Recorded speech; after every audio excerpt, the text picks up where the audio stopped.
Trucker Dump for December 6, 2010, Episode 59, A Trucker's Home. Welcome to Trucker Dump, where you'll get one driver's insights and sometimes humorous views of truck driving and the trucking industry, and pretty much anything else he feels like dumping on you. This podcast is brought to you by AboutTruckDriving.com. Resources to help you understand the world of truck driving through the use of stories and a pathetic attempt at humor. What's up, folks? Todd McCann here. Well, there's yet another failed attempt at being hip.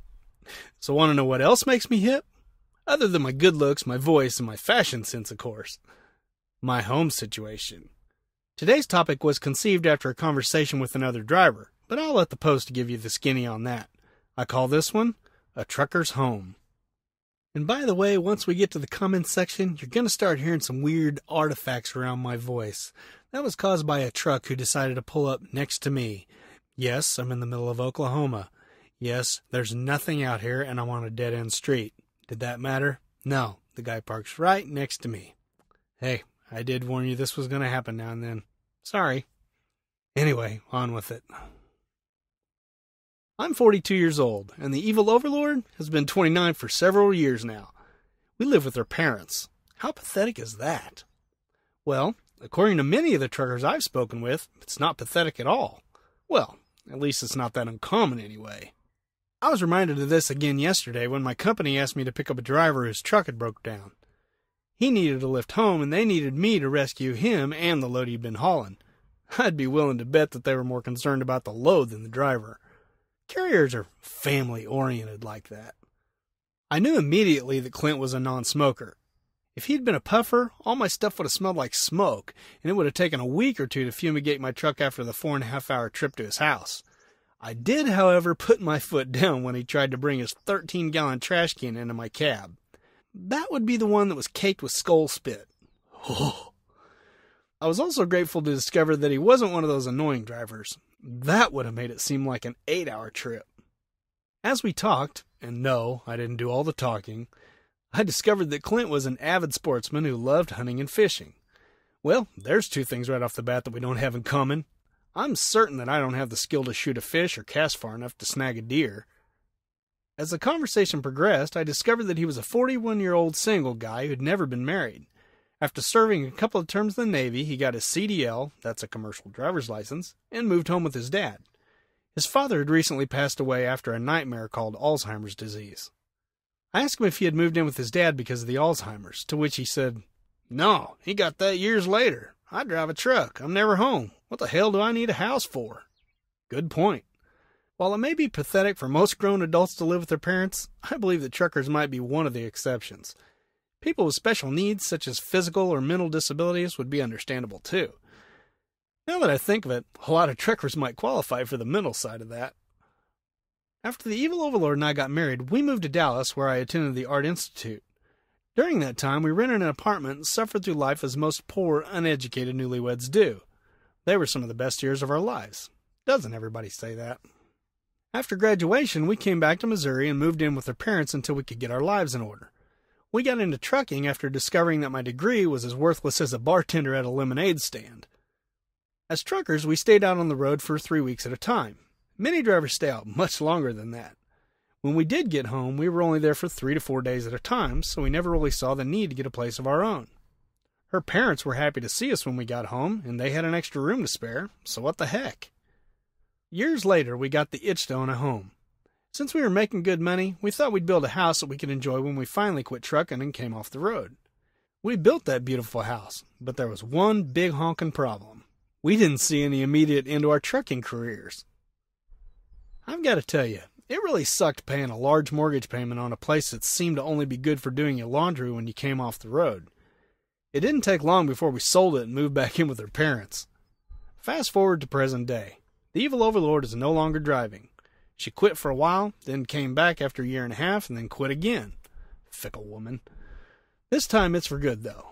Now she's back at school and living with her parents while I'm out here on the road. And that is why we put a deposit down on one half of a brand new rental duplex. Parents are fine. Actually, they're more than fine. Without those two people feeling frisky at least once in their lives, you wouldn't even exist. We should all thank them for doing the nasty for us. Still, they aren't someone you want to live with for the rest of your lives. That's why the Bible says to leave your parents and cleave to your spouse. God knew even back then that your parents would eventually drive you bonkers. After the evil overlord put the deposit down on the place, she gleefully called me up to ask me if I was excited. I was less than enthused, and she was perplexed. I explained that while I understood her giddiness, I was still out here on the road for 3 weeks at a pop. She was happy to be getting some personal space, and that's understandable. Since I'm rarely home, all it does for me is make her happy. And after all, I guess that's part of a husband's job. I'm sure I'll enjoy getting back to the way it all began. It'll be just me and the evil overlord again. And those pesky nephews, I guess. Unfortunately, my glee will only last for 30 to 40 hours a month. My point is this. You've got good reason to raise your eyebrows when you meet a grown adult who still lives with his or her parents. But if you find out that person is a trucker, give them some slack. Would you want to spend a good chunk of your monthly income to own a home or maintain an apartment that you rarely get to visit?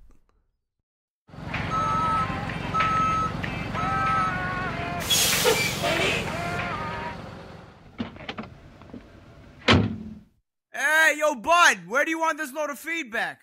I got some excellent feedback on the last podcast, which was the one called How Much is Too Much. That's the one where I wrote into Turtle Trucking, gave him a piece of my mind. So let's get on with it. Ray Lawson says, I don't think you could start a truck on fire with an inverter that plugs into the cigarette lighter if you held a lighter under it.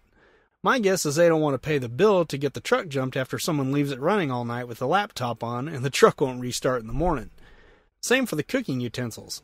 Not sure how many batteries your trucks have, but I have 4 100-amp batteries, and I can kill them running a small inverter overnight. Well, Ray, that could be a part of it for sure, but it was verified by that veteran driver that a couple of trucks burned down. He saw them. If you saw some of the old pictures of the way guys used to rig those inverters, you could see how it could happen. For example, one guy took a 1,000-watt inverter, took the battery connections off, and replaced them with the cigarette lighter plug. Saw a picture of it.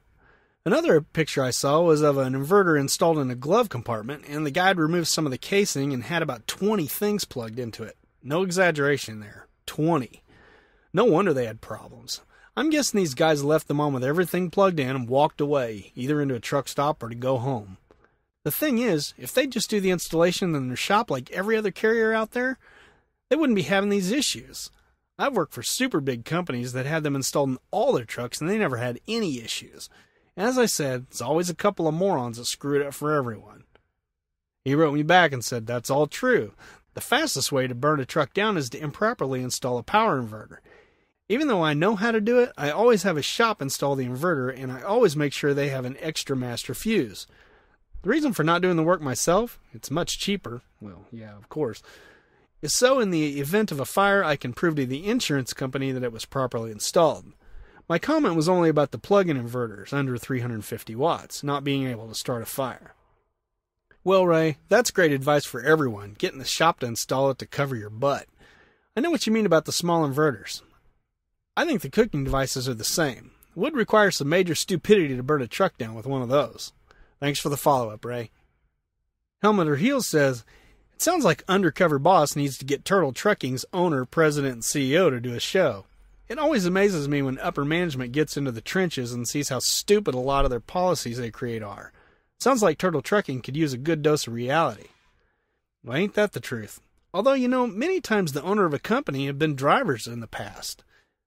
Many times they're actually the founders of the company.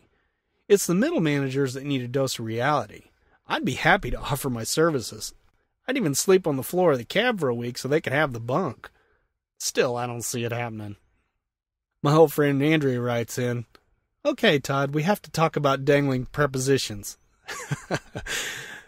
Well, Andrea, wasn't it you that suggested I should teach?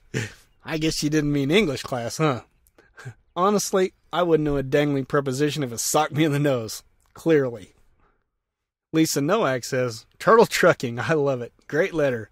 I hope it gets you some results, but knowing how the corporate world is, I'm not holding my breath.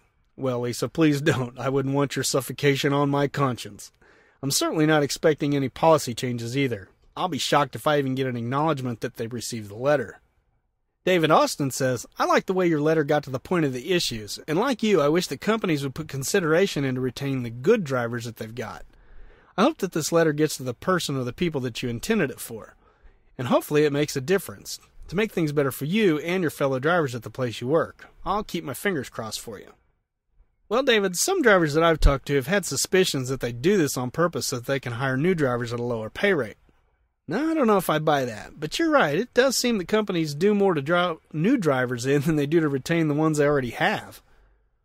And finally, Kevin McCaig says, first of all, I think this is a very well-written letter. Yeah, go me. I've written and read a lot of letters to bosses and newspapers, and you've really knocked this one out of the park. I've worked for companies before that don't allow inverters, but what harm can the little stoves cause? I accidentally left one on this morning for about 6 hours, and my lunch was barely hot. They aren't going to catch fire, and they probably use less juice than 2 clearance lights.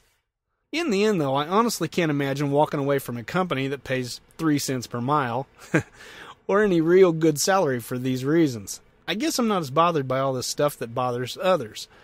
Maybe it's because I haven't done it as long as some, so I don't know how much different things are now.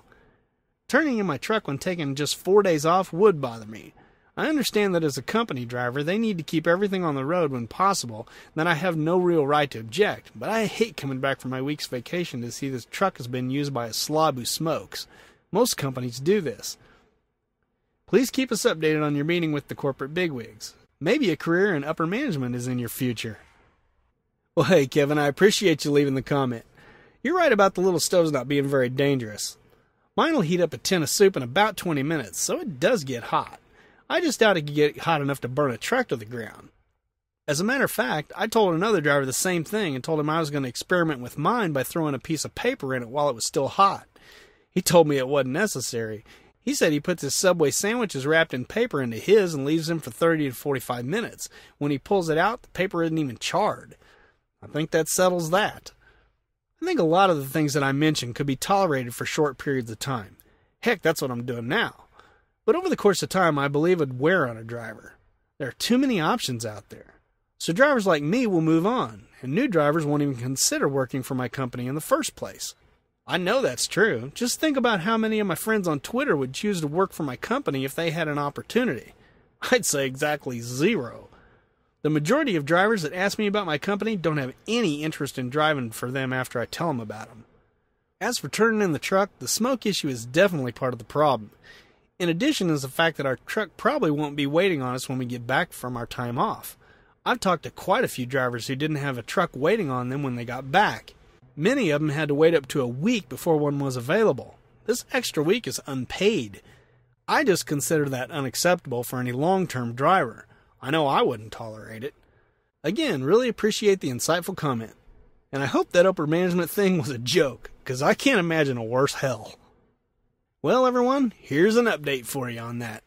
Believe it or not, the safety director actually read my letter and instructed my dispatcher to get me to headquarters so he and a few of the other bigwigs can discuss it with me. Call me shocked. I wasn't even expecting a boilerplate email message, let alone a face-to-face meeting. Now, I need y'all's advice here. You think I should shower before I meet with them? Well, thanks everyone for your great comments. Really enjoyed that back and forth there. And if any of you other folks want to leave a comment out there on any of my posts, old or new, here's how to do it.